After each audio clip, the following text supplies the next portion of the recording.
Diduga mabuk berat, seorang pengendara mobil menabrak sebuah warung sate hingga porak-poranda. Tidak ada korban jiwa dalam kecelakaan tunggal tersebut. Pemilik warung mengalami kerugian hingga jutaan rupiah.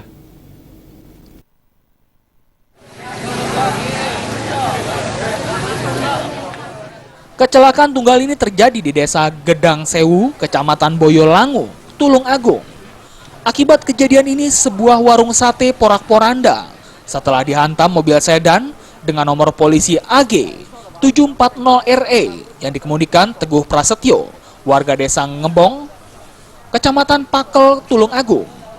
Menurut kesaksian Subandi, pemilik warung yang juga menjadi korban, kejadian tersebut terjadi sesaat setelah dirinya selesai mengemasi barang dagangannya, yang ketika itu dikejutkan dengan suara benturan keras.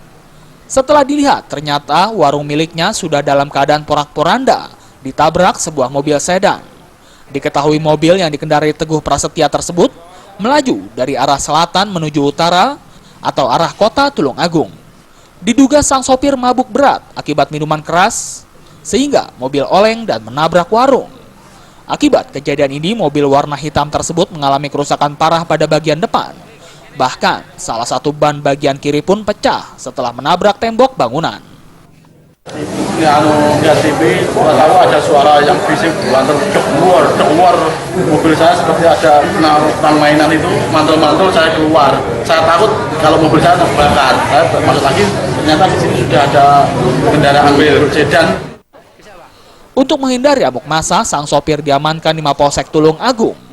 Selain itu, petugas juga mengamankan satu botol sisa minuman oplosan sebagai barang bukti. Beruntung tidak ada korban jiwa dalam peristiwa ini. Kendati demikian, pemilik warung mengaku mengalami kerugian hingga jutaan rupiah. Dari Kabupaten Tulung Agung, Jawa Timur, Khairul Abadi.